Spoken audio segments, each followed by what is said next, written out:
一辈子赢，今天反倒让英法掩着了。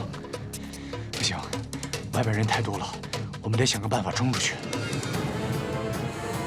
下去！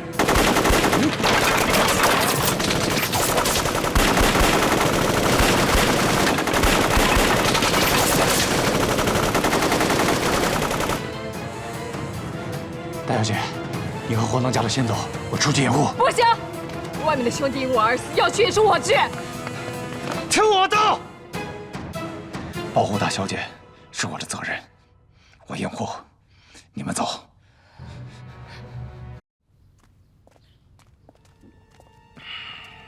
老爷，田园先生等您很久了。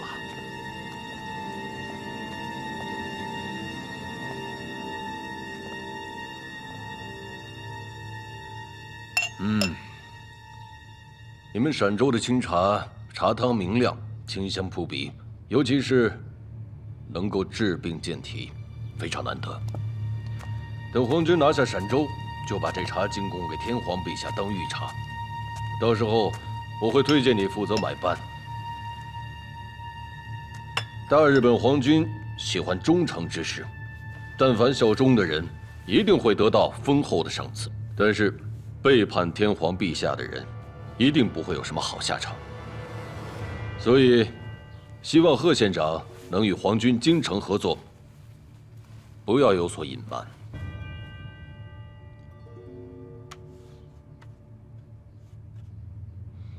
难道贺县长没什么话要说吗？也不为今天失踪的事解释一下吗？田先生，你们催军款催得急呀，这不，手下办事不力。今天啊，我亲自到各佃户那儿去催珠子去了。不信你问我的管家。是，老爷嫌我没用，收不上租金，所以才亲自去的。仅凭那点租金，能够凑齐皇军的军费吗？不够，所以我打算用县里的税款。税款？那可是修建机场的费用，你把它给了我们皇军，到时候你怎么向崔文奎交差呢？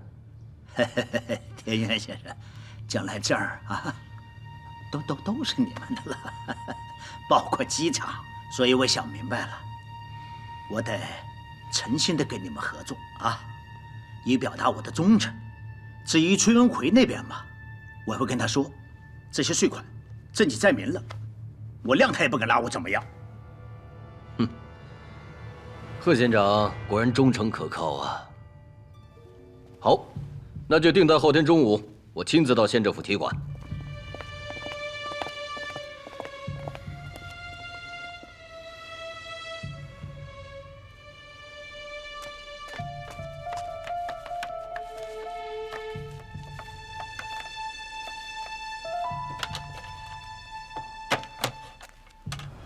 老爷，您真的要全部交出去啊？这是您这么多年辛苦攒下来的。这些对于我已经没有任何价值了。怎么能没有价值呢？可以留给小少爷读书、娶妻生子用啊。听说可以去外国读书呢，没准就会用到很多钱。就算做生意也要本钱啊。不对，小少爷懂那么多道理，将来一定要做大官，出人头地的。老爷，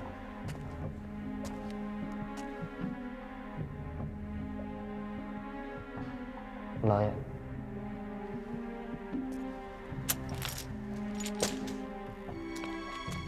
大海拿着，待会儿啊，下去跟大伙儿分了。老爷，这使不得呀！大海，过去有些亏待你们了，这是我的一点心意。老爷，这么多年来呢，你们有情有义，对我和正儿照顾得无微不至，钱你们必须收下啊！哎，你呀，还要替我去办件重要的事儿。老爷您说。把这2项东西给我送到黑虎山去。黑虎山，不是要给田园正雄？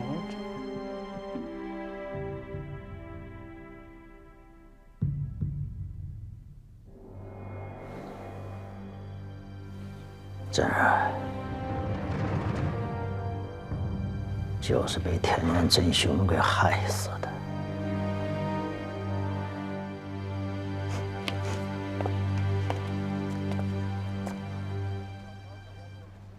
大海，老爷，把这封信收好喽，还有这些东西，一一都要亲自交到上高银手上。一路上要注意安全。知道了，老爷。老爷，少爷已经不在了，你一定要保重好身体啊。走吧。走了，走走走走走，走。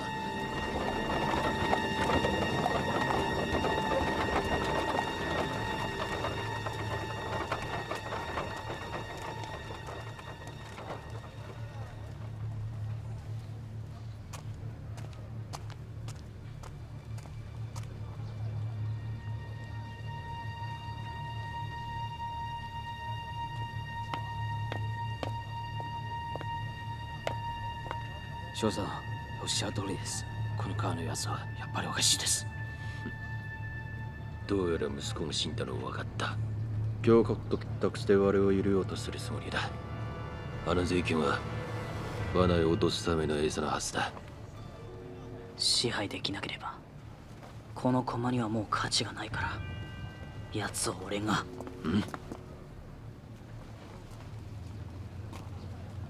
目的をした以上は追わせる必要はない。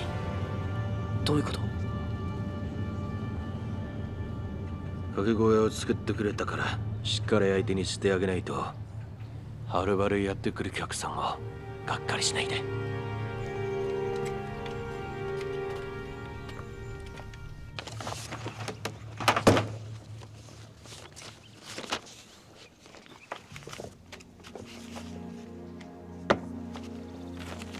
回去告诉你们老爷，钱我们已经收到了，2天后定会和他见面。谢寨主，那我们告辞了。辛苦了，兄弟。大小姐，过2天你真的要下山了？钱都收了，必须要履行诺言，要不然不是坏了咱们寨子里的规矩。你就不怕贺老鬼有诈？我也有过担心，但是那天看到贺老鬼见到贺真死的时候的样子，他真的有爱子之心。我想信他一回。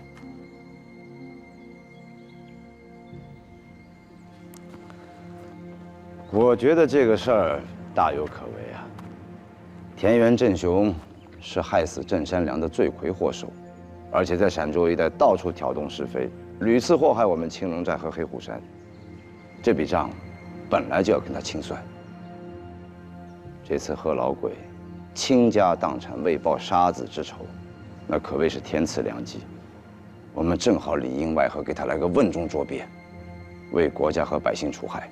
师爷，陕州势力盘根错节，万一大小姐有什么闪失，我怎么跟大当家交代？你又来了，什么交代不交代的？我又不是小孩，我用得着你交代吗？我不是这个意思，我说万一……没有万一，你不得陪我一块儿去啊？有你在，有什么万一？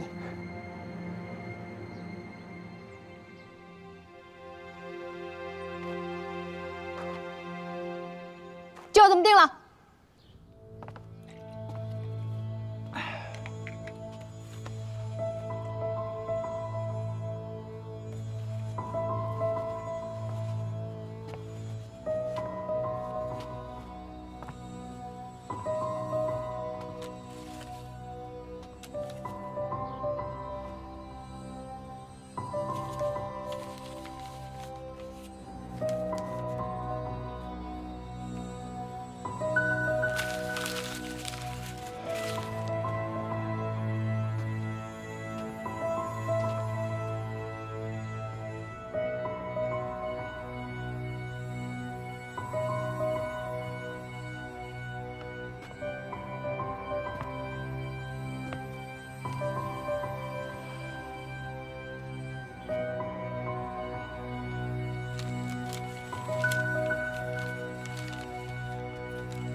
山寨里有奸细，到底是谁？这个人不能留，不能让大哥知道我过去的事情。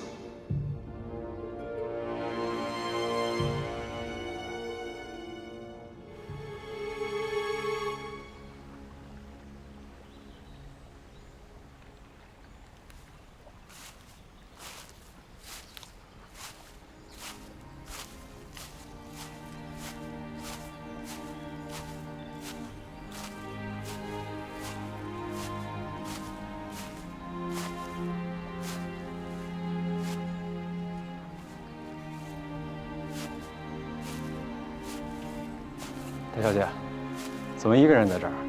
有心事儿？没有啊，我出来随便走走。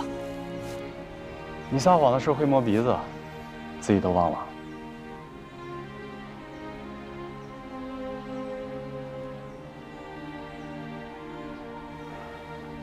我是在想，那么多天过去了，他为什么一点消息都没有？他胆大心细，没什么难关他过不去的。再说了，吉人自有天相，不是？姐，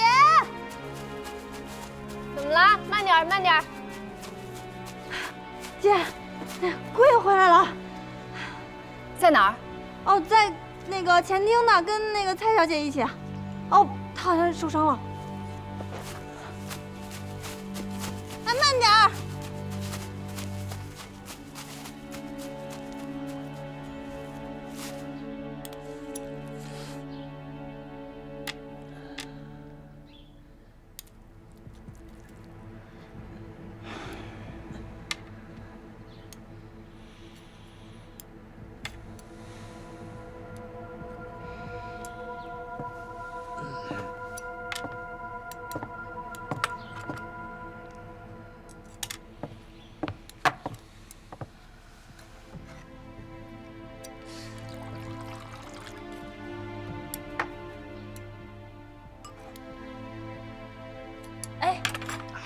这是给伤口包扎用的。不是，这不是内服用的吗？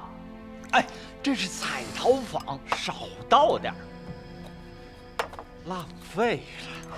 哎，就他这身体啊，这点小伤算个啥呀？这，哎，至于吗？药也省着放。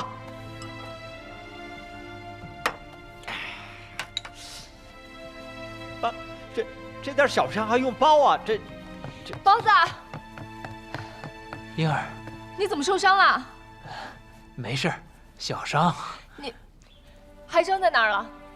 就伤胳膊了。哼，要伤了别的地方，那可真成了菜包子打狗，有去无回了。我没事，那小鬼子枪法不行。哎，那子弹看着我都绕着路跑，嘿嘿，反倒被我打爆了狗头。还知道笑。你不知道吧？他在洛阳城几进几出啊，就是那个当年的长坂坡那赵子龙，是个好男人，选对了。哈哈哈哈。二叔啊，你们是怎么遇到的？啊，这个你是不知道啊。这小孩没娘，说起来话长。那天我们在街上，回头再说吧。啊，对，回头再说。你流了好多血，得赶紧回去休息一下，伤口别感染了。啊，回去吧，回去吧，酒我替你喝了，别惦记着了啊。你慢点儿。没事。不是没伤到别的地方吗？腿怎么了？至于吗？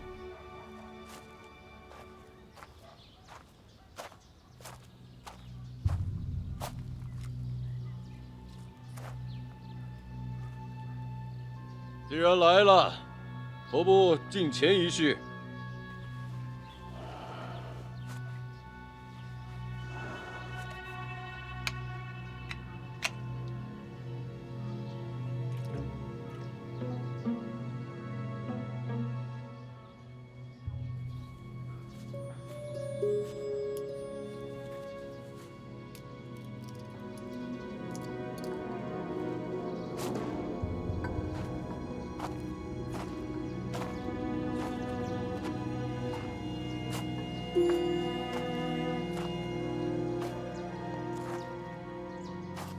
お久しぶり。ありがとうございました。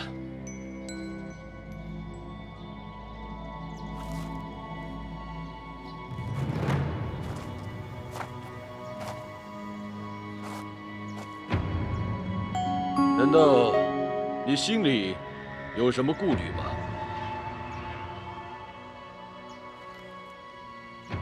你不是那个田先生吗？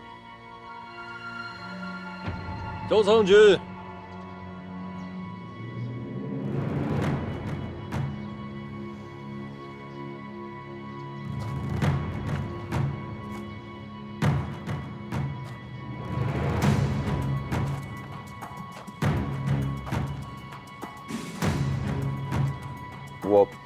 我不懂你什么意思。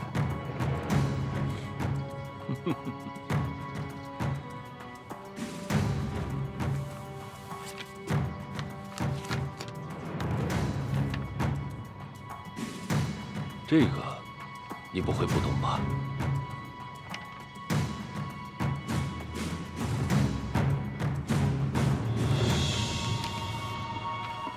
你虽然改变了模样，又留了根辫子，但是为皇军服务的光荣事迹，还是无法抹去的。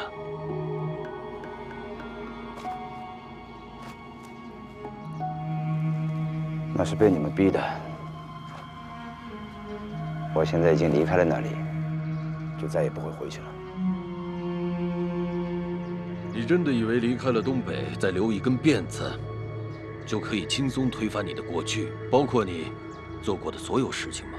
你想怎么样？虽说你已经离开了东北，但你深受你养父的恩惠，当然继续要为帝国事业而奋斗。这种命运，你注定无法摆脱。你们要打陕州，我帮不了什么忙。我找你来不是为了陕州，是青龙寨。你要对付上官豹？我要你杀了他。为什么要杀他？如果他不死，他就会带领刀客投奔国民党或者是共产党，那可是一股不小的力量。我不希望帝国西进的步伐因此而遭到阻碍。我做不到。他对我有一饭之恩，没有他，我早就死了。要是你非让我杀他，你不如先杀了我。为了一个上官豹，值得吗？就算我不能知恩图报，但是我也不能以怨报德。你的养父培养了你，你就更应该知道知恩图报。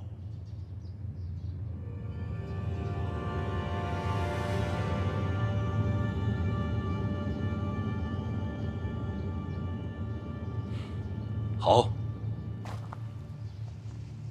你可以不杀他，但是你一定要保证，他和他们的刀客不能与大日本皇军为敌，否则你和他们都不会有好下场。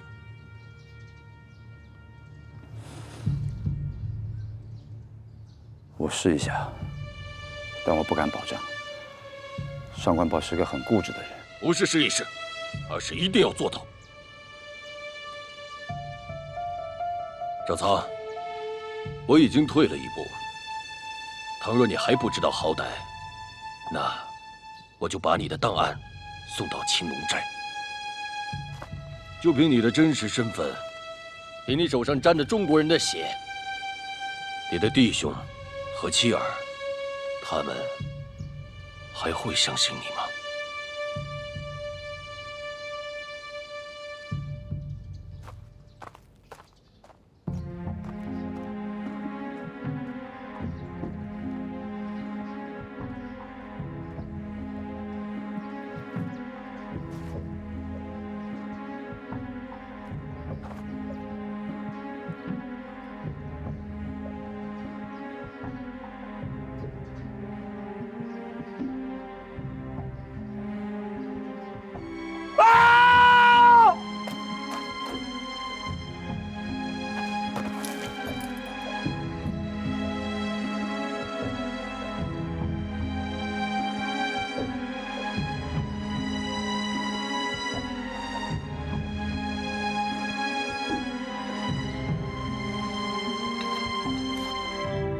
别忙活了，快坐下歇会儿。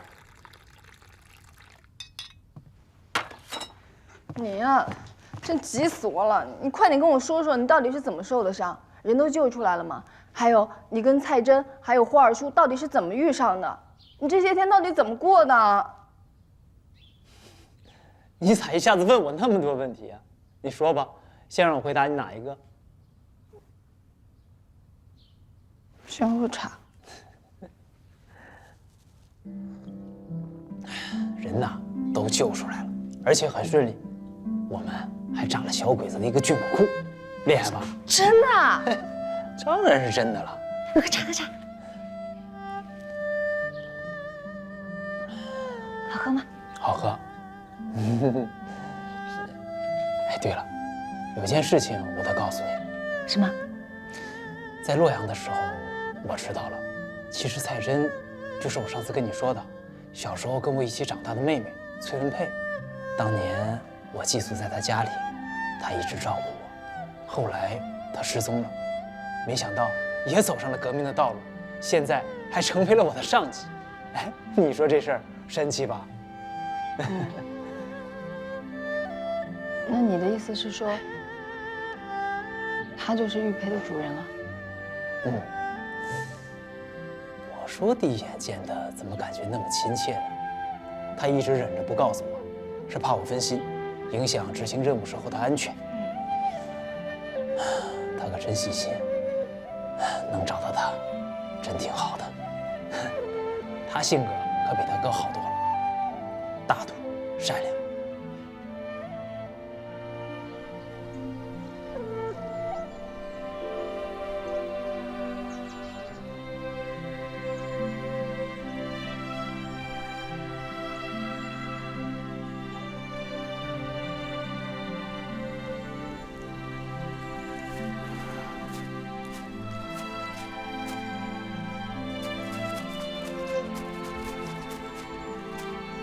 姐，你看，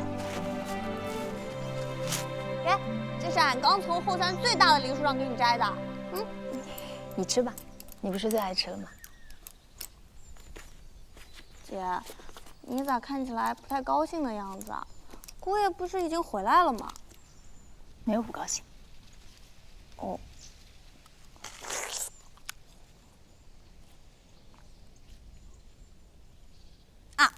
俺知道了，你是在担心姑爷身上的伤吧？没事儿，蔡真姐姐都已经包扎过了，没那么严重，真的。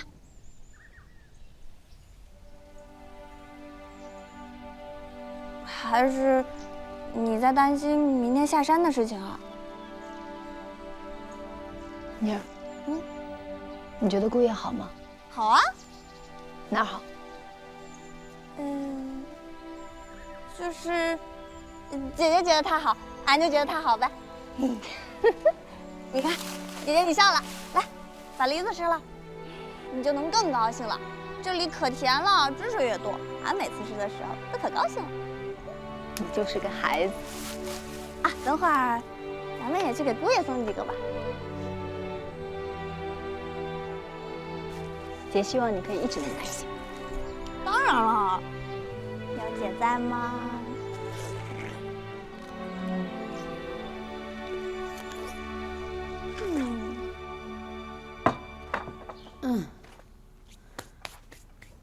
哟，回来啦！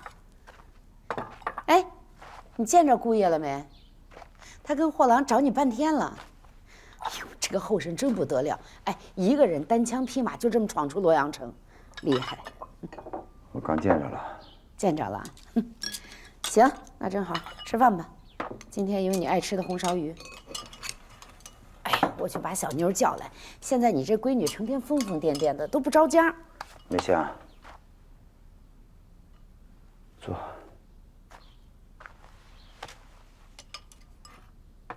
你最近有没有遇到什么事儿啊？我的事儿不就是灶台捂脚，我还能有什么新鲜事儿？那有没有遇到什么可疑的人呢？怎么了你？我是在认真的问你。哎，前前后后凄凄凉凉就这么几个弟兄，都叫得上名字，连家谱都背得下来，哪还有什么可疑的人啊？这世道太乱，我给你们配了几个本事好的兄弟做贴身保护，你和妮儿进出都得带着。还有，千万不要下山。有什么需要的，叫兄弟们带回来。切记切记。干什么呀？还贴身保镖，坐牢啊？不用。哎，你这次从陕州城回来，你怎么神神叨叨的呀？就算我求你，行吗？你和小妮要出什么事儿，我和小边也不用活了。行，你是师爷，都听你的，行了吧？真是疑神疑鬼的。你干什么？马上吃饭了。啊，我想起来，我还有点事儿，先去办一下。哎，爹，不吃饭了？娘，爹这是咋了？谁知道啊？你爹最近老这么神神叨叨的。改天下山得给你爹好好请个郎中，调理调理。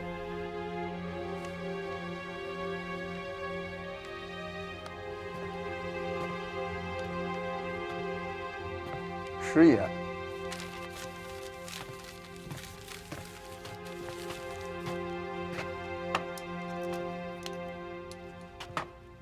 赵伯，你昨天有没有见谁到过这儿啊？不知道。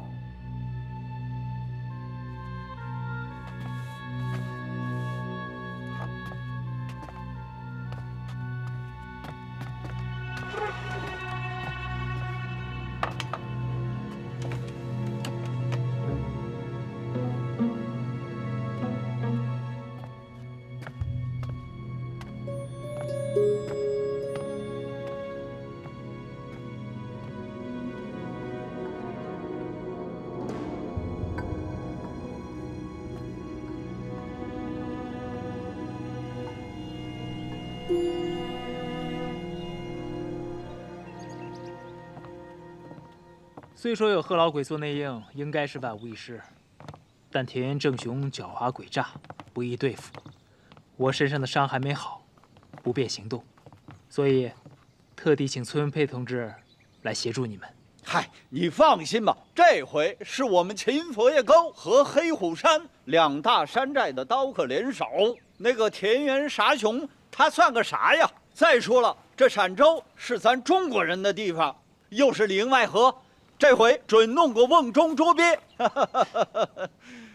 若是论声势浩大，那肯定是我们刀客占了上风。可若是论特务战，你们确实不如田园正雄。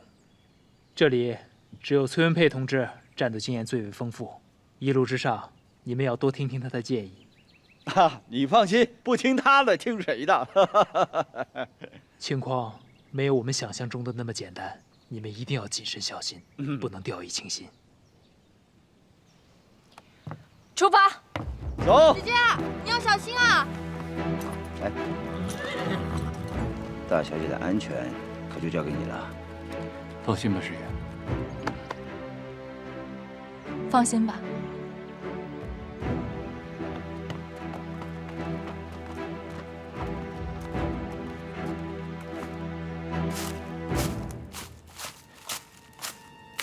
少佐殿、洗脳者からの情報です。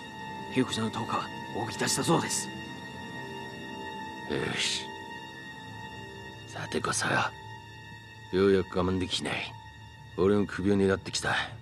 ただ、県西部に行きますか？当たり前だ。失敗に行かないと面白くないんじゃないか。みんな自分が主役だと思ってるけど、実は俺の助役しかないんだ。行くぞ。はい。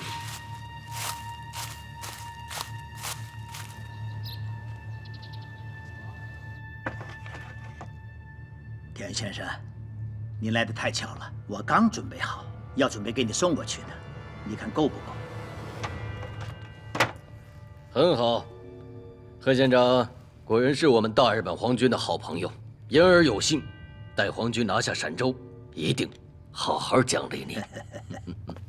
哎，等等，田园先生，先不要着急嘛，喝杯茶再走也不迟啊。好。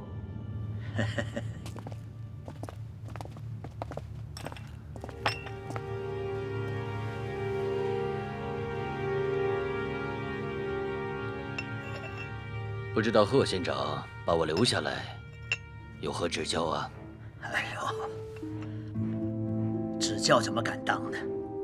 我就是想和田园先生探讨一下局势，也好让我早有个准备。那你想准备什么呀？啊，我是说呀，你们什么时候进陕州，我好欢迎啊。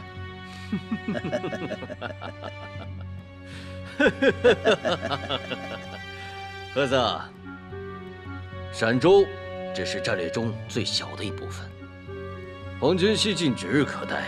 通过陕州这个跳板，将800里秦川囊括于我们的版图之中。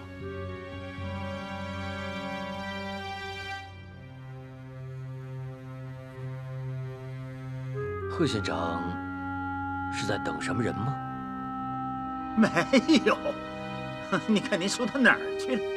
今天啊，您就是我请的唯一的贵客。是吗？是。难道你不是在等黑虎寨的刀客？你什么意思？你要为你的儿子报仇，所以请来了黑虎山的刀客伏击我吗？我没说错吧？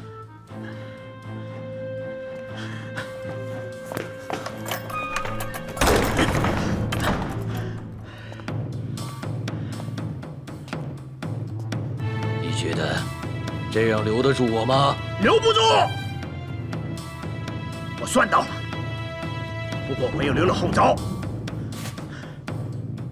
田真兄，你害死了我儿子，你是个禽兽不如的东西！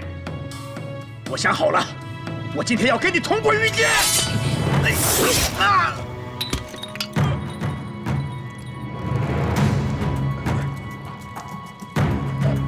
忘了告诉你，我也是一名帝国的武士。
赵伯，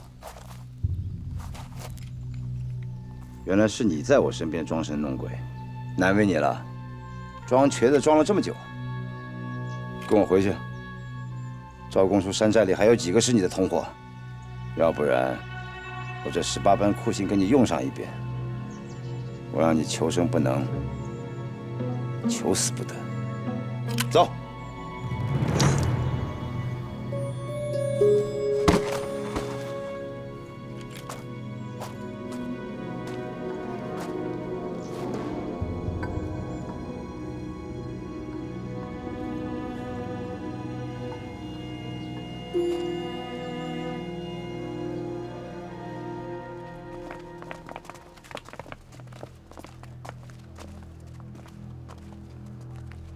咱们走。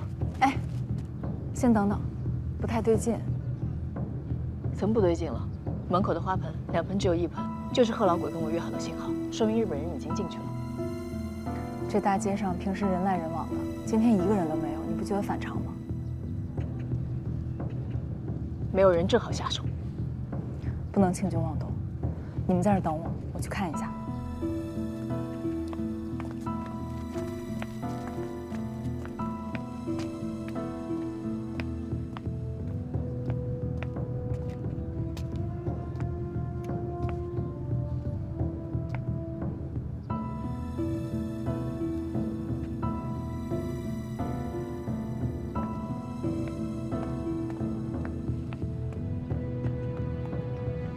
二叔，日本人已经进去了，随时会走，咱们还是先进去吧。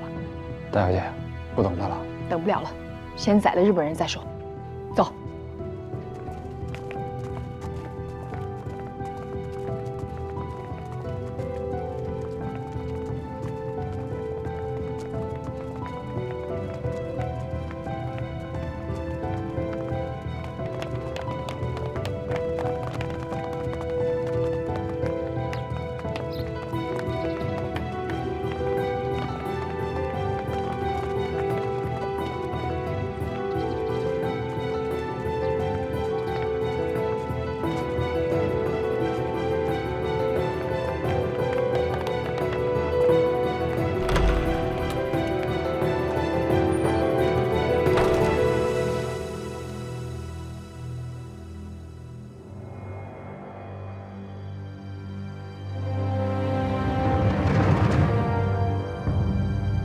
报，快撤！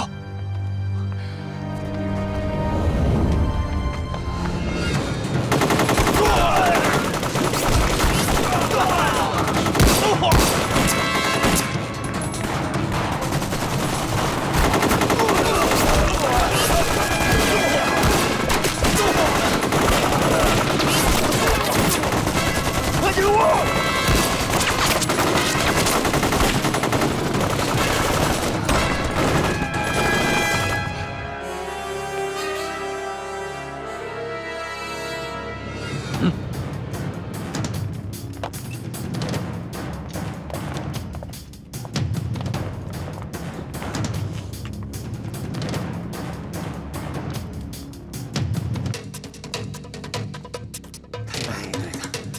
玩了一辈子赢，今天反倒让鹰把眼啄了。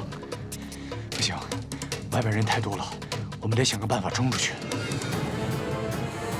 下去！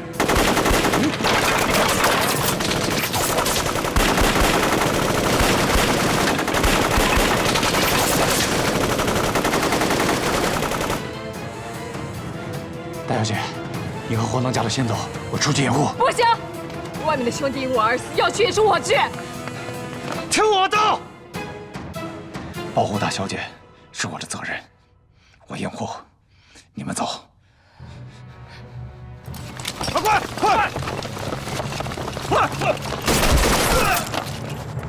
还给人！人！别吵了，我挡着，你俩活着回去。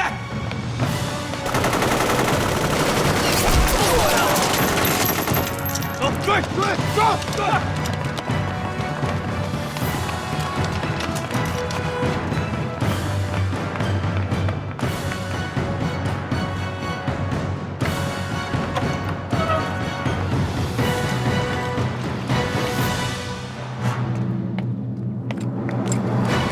你们都没事吧？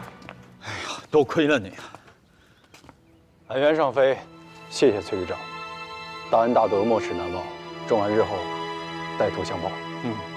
客气。我崔某一向敬重抗日之士。再说今天这个事情要谢就谢蔡小姐，不是她跑到吕布去找我，我不一定会来。我崔某一向敬重抗日之士。再说今天这个事情要谢就谢蔡小姐，不是她跑到吕布去找我，我不一定会来。崔旅长，我知道我不应该这样冒犯。 但是情况很紧急，现在日本人在陕州行动，有一批中国人有生命危险。这次真的要多谢崔旅长及时赶到，只不过我们还是来晚了，折了不少兄弟。田园正雄这王八蛋，摆了咱们一道，这仇算是结上了。以后大家一定要小心，千万不能再鲁莽行事。如今贺老鬼已死，田园正雄逃亡，不如我们先回山寨，再从长计议。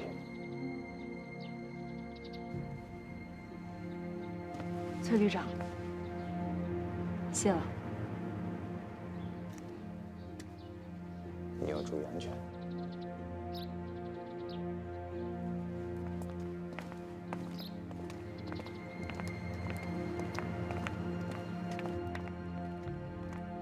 旅长，就这么让他们走了？放他们走。这些刀客道业有道，今天救了他们，他就会记住你的恩，以后用得着的地方还很多。那怎么向上面交代啊？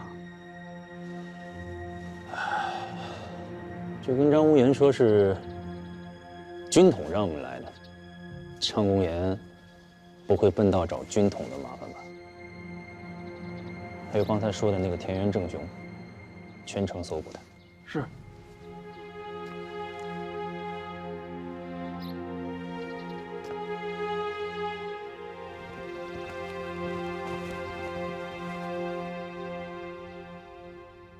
是我的错，我不应该自作主张。下山的时候，他们一个个生龙活虎，可回来时，却死的死，伤的伤。这是你一句道歉就能弥补得了的吗？临行前我跟你说过，多听听崔文佩的建议，可你为什么要自作主张？当时田园正雄已经进了贺老鬼家，大小姐也是怕错过了时机。袁大哥，你也是老江湖了，明明情况有变，自然是见机行事。今天这种情形，万幸有崔文佩及时找来人帮忙，要不然还不知道要死多少人。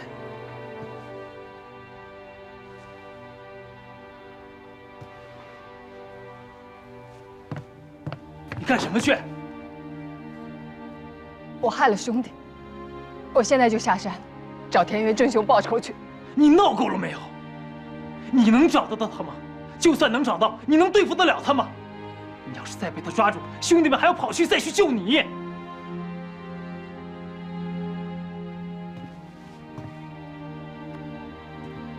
你什么意思？你觉得我拖大家后腿了是吗？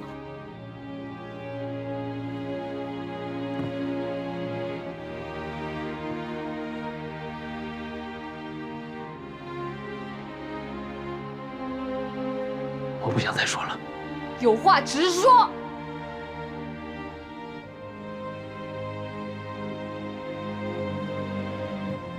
好，我说，你是有一颗善良的心，但是你从小养成的性格总让你好心办坏事。你自大蛮横，做事从来不计后果。这样下去的话，还有兄弟愿意跟着你吗？10万刀客都不够你一个人折腾的。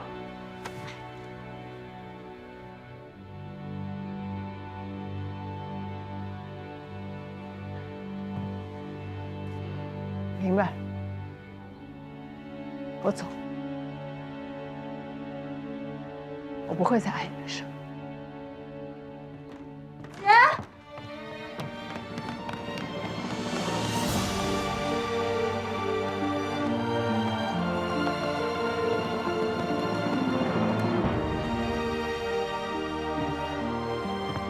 我一直都很敬佩你的为人，但今天确实有点过了。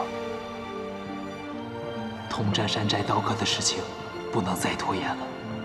日本人随时有可能进攻陕州，一旦日军攻进陕州，再组织刀客一起抗日，怕是为时已晚。姐，你不会真要走吧？你是不是生姑爷气了？俺也气啊，他怎么能这么说你呢？姐，你在这儿等着，俺去找姑爷，让他过来给你赔礼道歉。别去。妮儿，你现在还小，很多事情你不会懂。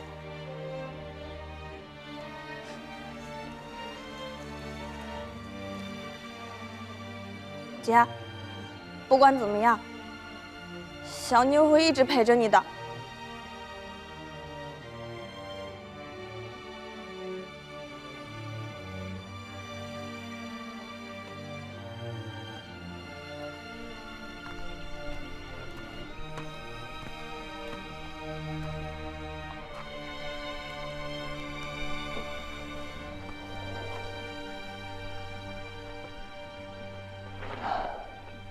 我是不是真的过分了？上官英虽然有些莽撞，但她是个好女孩。我这一路看着她经历了生死关口，她重情重义，有一腔热血，只是缺少了一些战斗经验。最重要的是，她喜欢你，为你改变了很多。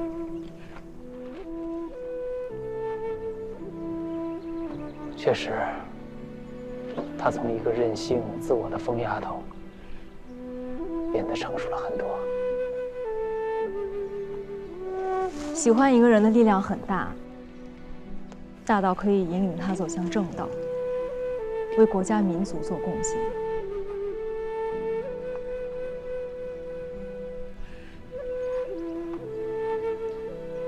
可是我真的伤得很深。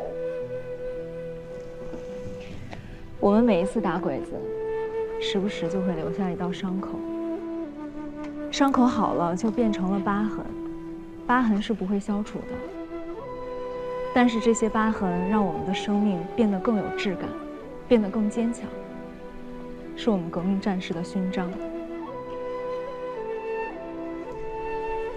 我没谈过恋爱，但我想，恋爱也是如此吧。也要经受住考验和磨练。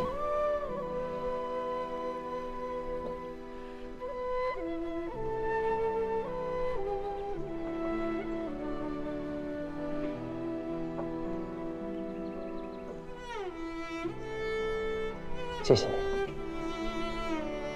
我去找他。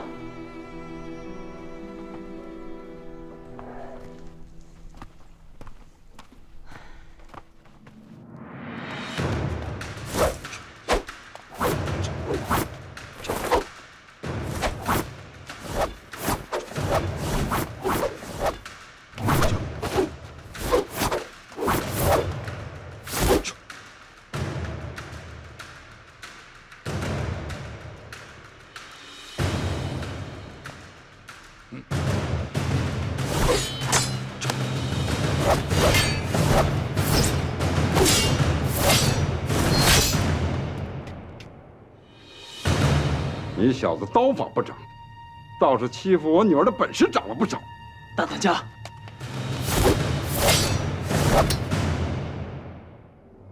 你知道我女儿以前是多么无忧无虑吗？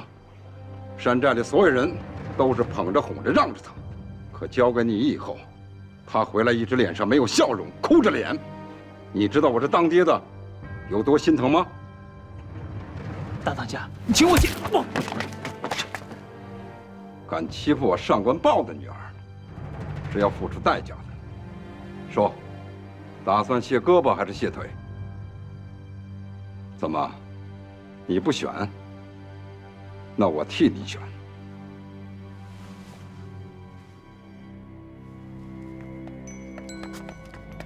爹，妞儿，你不要管，我要替你教训他。爹，这小子薄情薄义。你让爹一刀砍了他，再给你选个好女婿。爹，我跟他之间的事儿，您交给我自己处理吧。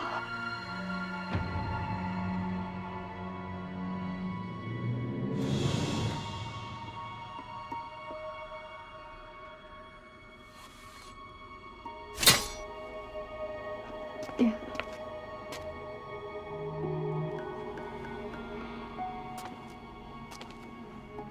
这件事儿，我只能帮到这儿。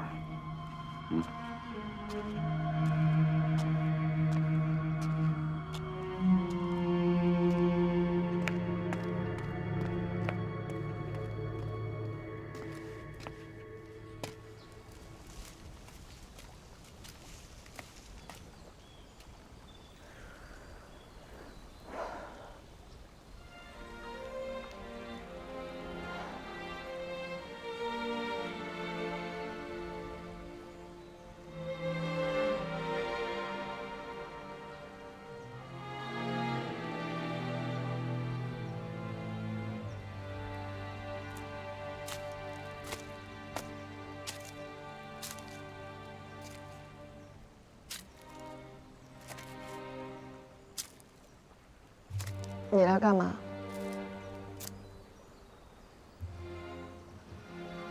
我是来向你道歉的。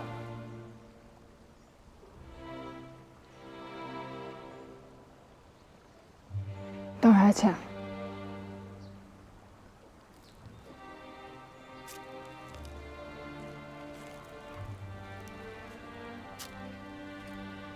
是我之前说话语气太重。其实我都知道，自从我来到儋州，我做的这些事，哪一件也少不了你的帮忙。我不该那样说你。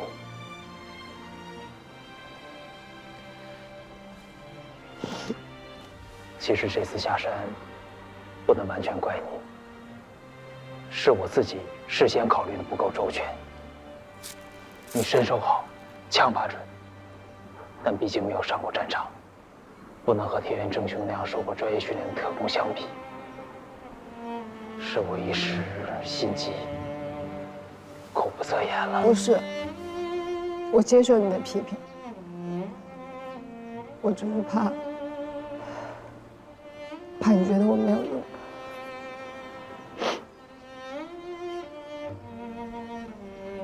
我从来就没嫌弃过你，我只是想让你吸取教训，以后做事千万别这么任性草率了，让所有人都为你提心吊胆不说，你自己也会身陷险境。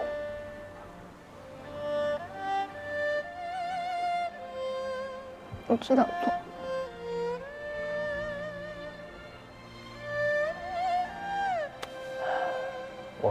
还想让你回黑虎山，继续帮我。我在洛阳的时候，全靠你在打理，黑虎山才能安然度过险境。山寨里的兄弟们都信服你，哪里离不开你？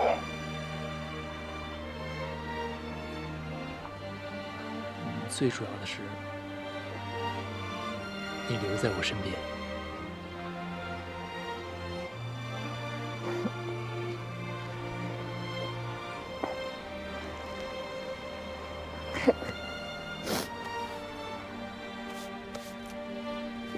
咱啥时候回去？你也有一段时间没回青龙寨了，这次回来多住上2天，好好陪陪你爹。正好蔡真也要来青龙寨，等他见过你爹之后，咱们一起回去。他也要来？嗯。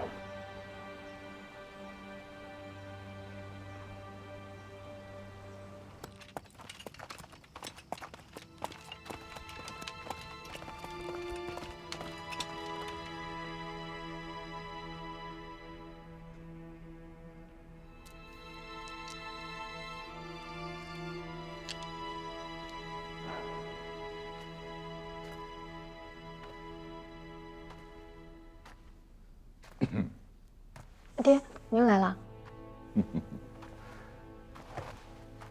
这是谁又让我的女儿闷闷不乐了？没有。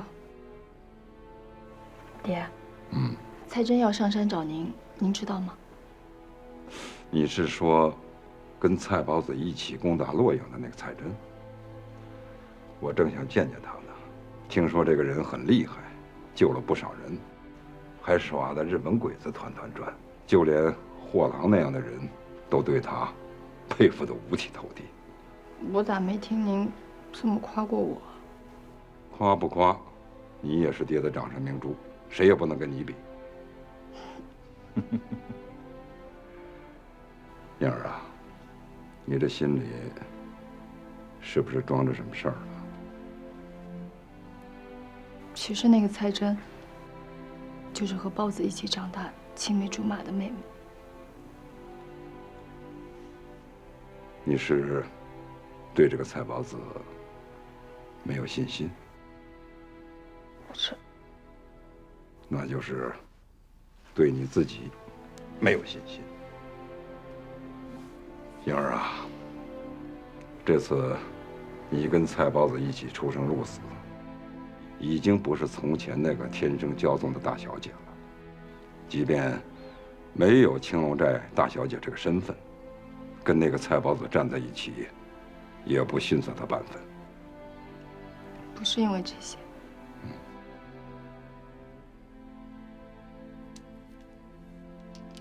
这个玉佩，是当年他们走散的时候，彩珍送给豹子的。这些年他一直都带在身边。由此可见，这东西对他来说有多么重要。我只是觉得自己不管做什么，都取代不了这段感情。看来这个蔡宝子在你心里分量不轻啊。你知道了，你娘去世的时候，我在她面前发过誓，我一定要好好照顾你，绝不会让你受半点委屈。你们俩的事就包在爹身上了。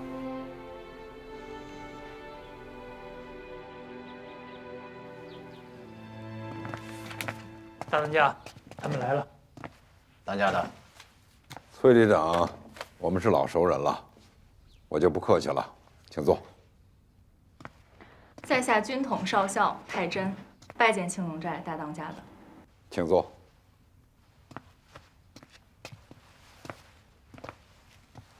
你就是大闹洛阳的蔡真。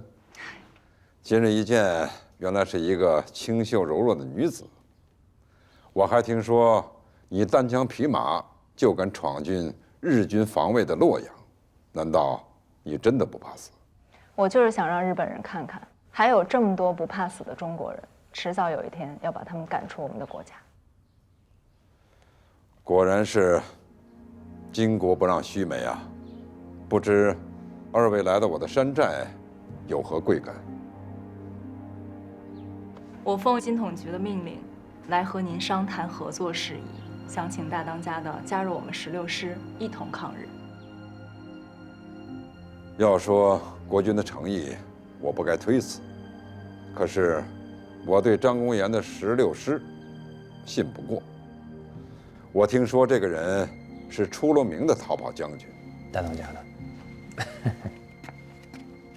崔某旧话再说，如果您不嫌弃，可以来我独立旅，这样以后有军事，咱们2个人可以互相商议，你说如何呀？我青龙寨的10万刀客，如果去了你那里，你就不怕你的独立旅玉质超编？我们可以慢慢商量。哎，不必了。我上官豹自由惯了，不喜欢受这种约束。再说，这山寨的刀客都是被迫害上山的百姓，即便我答应了，他们也不会答应。你们既然来到我的青龙寨，不如给我上官豹个面子，在这儿多住几天，为我们山寨的一桩喜事做个见证，如何？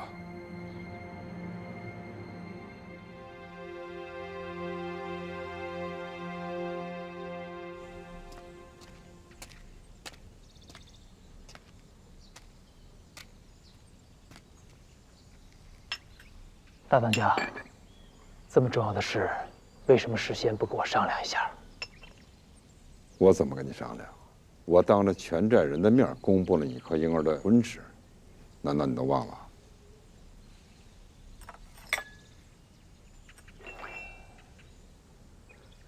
我现在还不能成亲。给我个理由。您的好意，我不是不清楚，我也不是不领情。只是我的身份，你也知道，我们有纪律。你说的我都明白。我想问你，你是不是和那个蔡姑娘有什么关系？倘若您信不过我的人品，那就是在怀疑自己的判断力。你和婴儿的婚事，最好给我一个合适的解释。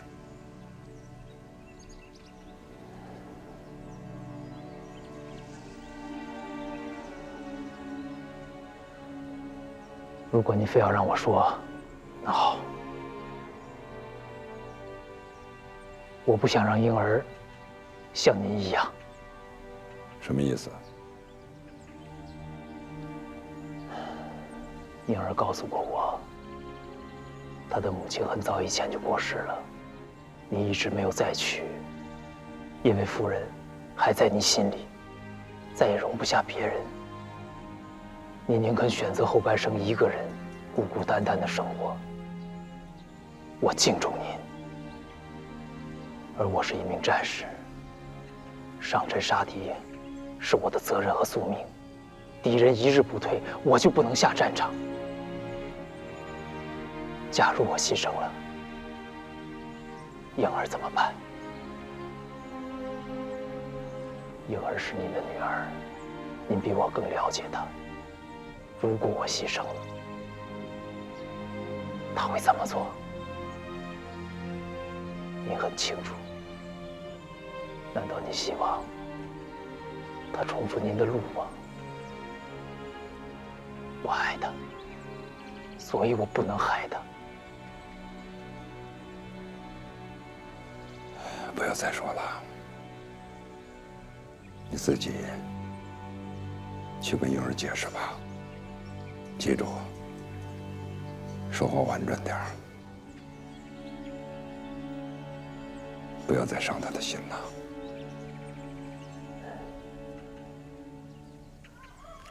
等等，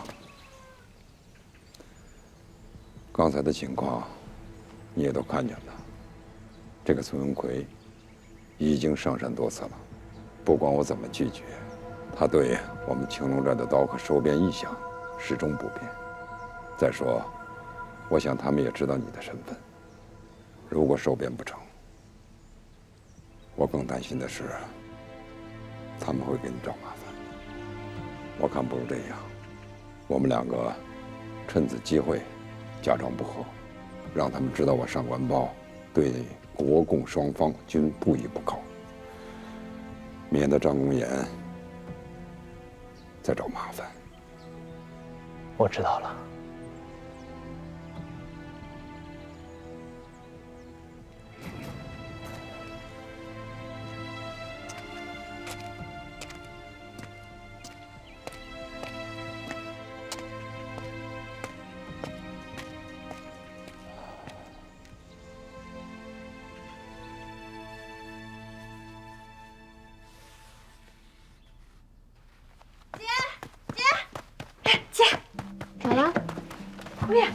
姑爷他，姑爷怎么了？他跟你爹商量你俩婚事儿呢。你们俩要成亲了，你咋也不告诉我呢？你是不是听错了？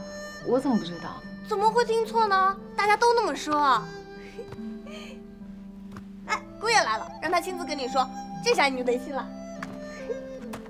哎，姑爷，东西给我。你们好好聊，我就先走了。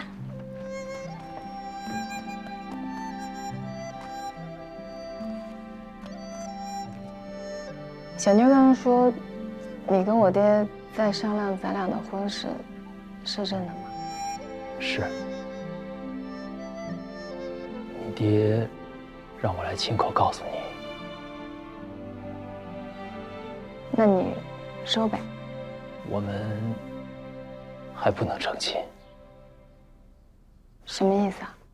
我是说，我们现在还不是成亲的时候。现在不是，那什么时候是啊？你先别着急，你听我把话说完。是因为彩珍吗？你想到哪儿去了？这跟彩珍半点关系都没有。那因为什么？日本人。日本人？日本鬼子的铁蹄已经踏遍了大半个中国。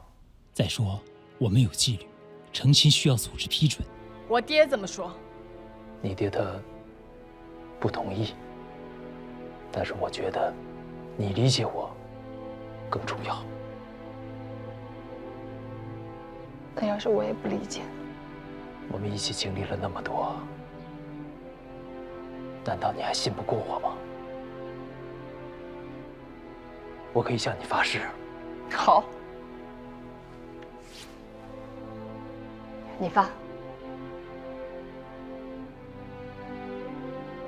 如果赶走了日本鬼子，我还不跟你成亲，就让我血洒疆场，马革裹尸。鬼子都赶走了，他还有什么战场？那还有什么马革裹尸？你发个誓都不诚信，你真的把我当傻子？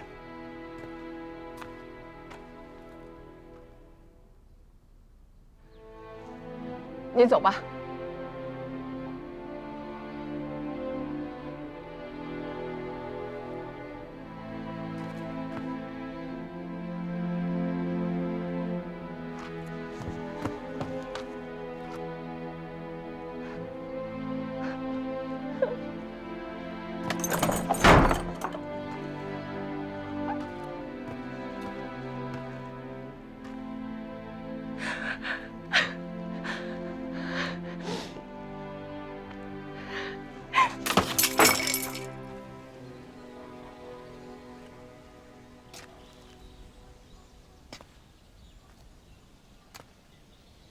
难为你了。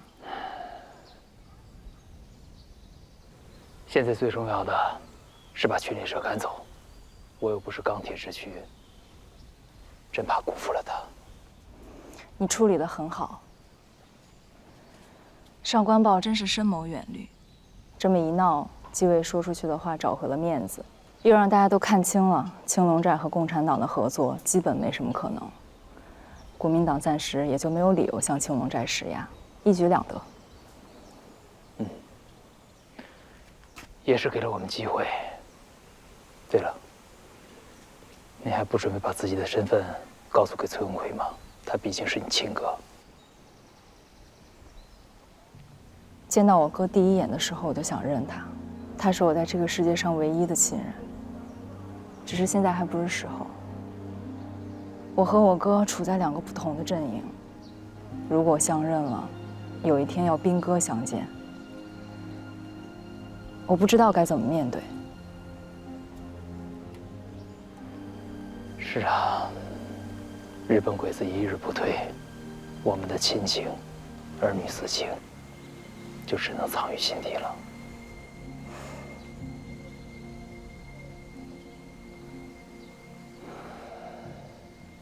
我一直等啊等，还以为你跟姑爷马上就要成亲了，谁知道还得再等啊。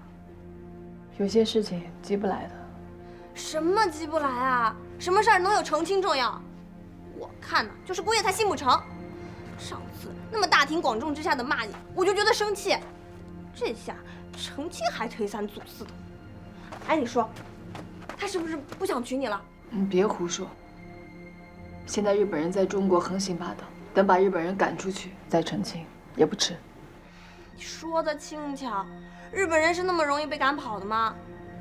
我听说啊，那国民党见了日本人就抱头鼠窜，掉头就跑。照这样下去，日本人什么时候能被赶走啊？哎，姐，要是日本人还没被赶跑，你就先老了怎么办？我就是随口一说，姐你别当真啊。姐，要不咱们下山散散心？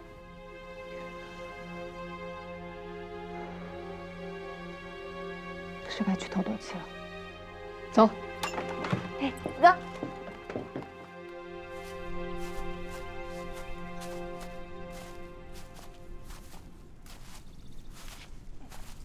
哎，姐，咱要不回去吧？是你要提议下山走走的，怎么才没走几步就说要回去了？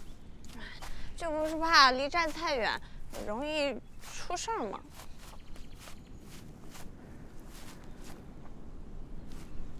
好吧，回吧。走。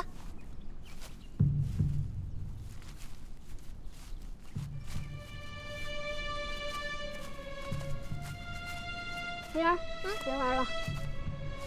你说下山的是你，要回去的也是你，现在在路上耽搁的还是你。我看你根本不是陪我，就是想自己下山玩。哪有？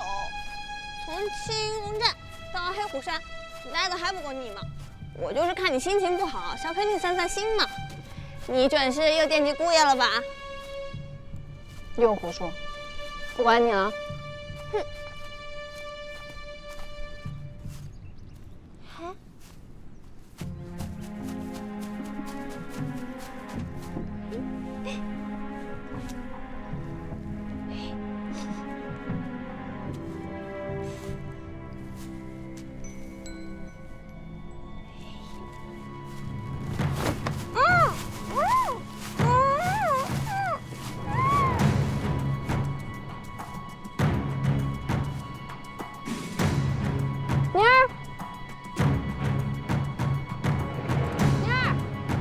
这丫头又闹什么洋娃娃了？妮儿，别闹了啊！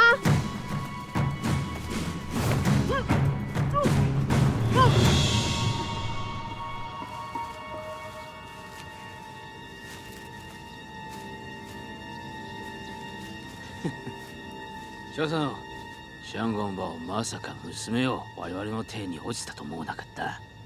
所作殿、いっそのこの彼女たちを殺してしまえば。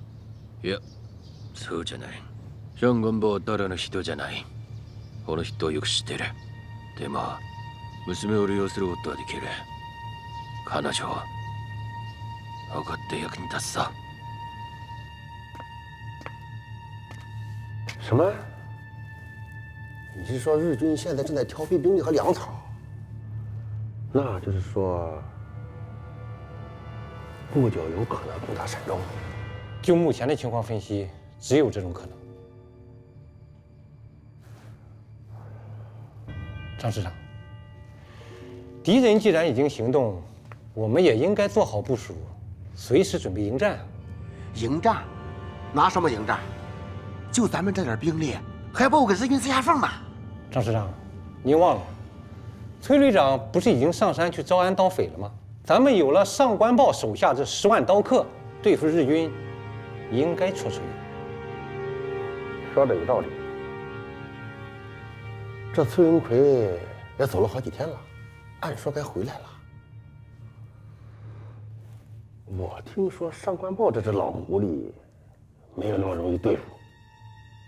你说这崔文奎会不会和上官豹按照估计？我觉得不会。那有没有这种可能？崔文奎和扒肉有联系？师长，你为什么会这么想？不得不防啊！我们要把情况往最坏处考虑，才能好好的计划出一条退路。退路？以防万一呀！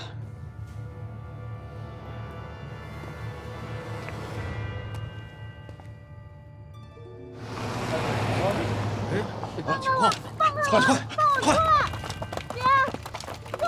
你在哪儿？姐，你在哪儿？姐。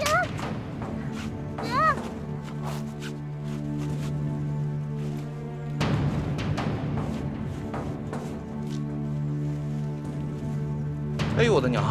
这上官英怎么跑到麻袋里了？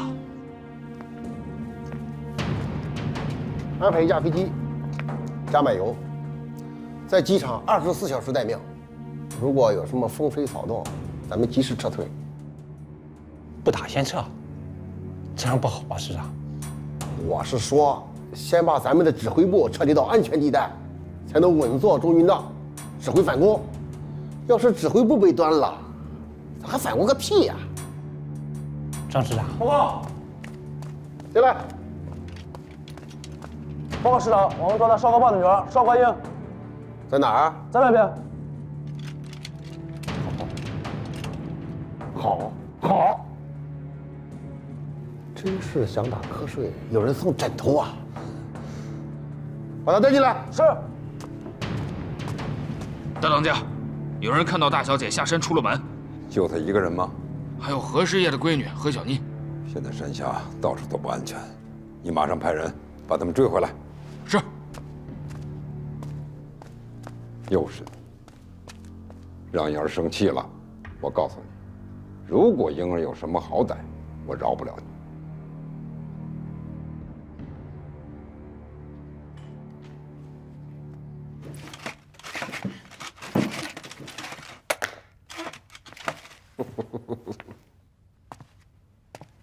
你到底什么人？为什么要绑我？上官大小姐，稍安勿躁，先给你做个自我介绍。鄙人国民党16师师长张公岩。张公岩？你就是张公岩？这上官小姐似乎早就知道我。当然了，谁不知道您啊？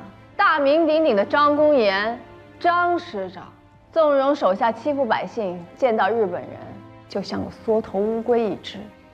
说的不就是您吗？上官大小姐，念你是女流之辈，这道听途说，我不与你计较。但我要告诉你，你此刻在我手里，最好识相点，免得大家都难堪。你还懂什么叫难堪啊？我既然来了，我就想问问你，为什么不跟日本人真刀真枪的干？就是因为有你这样的人，日本人才会在我们的土地上这么的猖狂。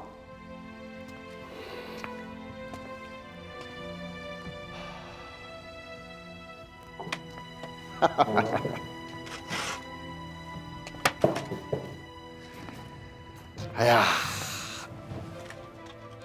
上官大小姐，今天把你请过来也是为了抗日的事儿。我呢，也想真刀真枪的给日本人干，怎奈这手下人单力薄，实难抵挡日军这虎狼之师啊。所以诚心邀请青龙寨大当家上官豹先生率领刀客下山，助我一臂之力，还望大小姐行个方便，通融通融。这高官于后路，任凭大当家的和大小姐选择。你做梦呢？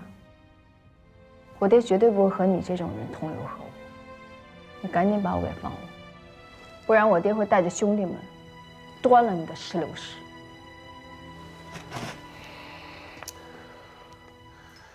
这上官豹狂妄自大，目中无人，这生下的女儿也是如此的狂妄。我看你能狂到几时？少跟我废话！你把我妹妹关哪儿了？小妮儿呢？那个小丫头片子，我已经放了。我就是让她回去告走上官豹，她要是不下山投诚，我就杀了她的宝贝闺女。当家的，需不需要我们做些什么？谢谢二位的好意，这是我青龙寨的家事，就不烦劳二位了。那我们就先不打扰你们了。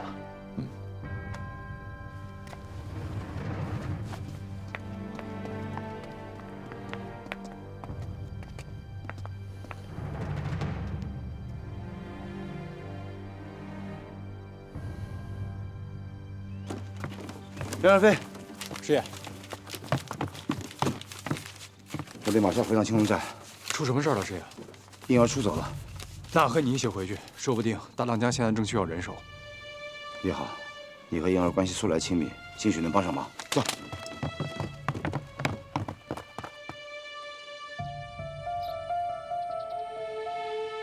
姐姐被抓到张公岩的司令部去了，他们让我回来告诉你，让你赶紧下山投诚，不然他们就要杀了姐姐。我知道了，别哭。对不起，大爷，是我的错，我不该拉姐姐下山的，你快救救她，要救救她。你带妮子下去休息。是。怎么回来这？大爷，救姐姐！大爷！快！青龙寨热闹了啊！快！看来这次吴镇真是把上官豹给气着了。笑什么？我笑了吗？没笑吗？其实这件事对我们来说是一件好事，确实是个好时机，但是也确实伤脑筋。上官豹对张公岩的作风做派一向是厌恶之极，就算他不跟共产党合作，跟我们合作很难。上官豹可不是个糊涂人，山下交战，山寨里怎么能清静得了呢？等到时机成熟了，他一定会看清形势，做出选择的。希望吧。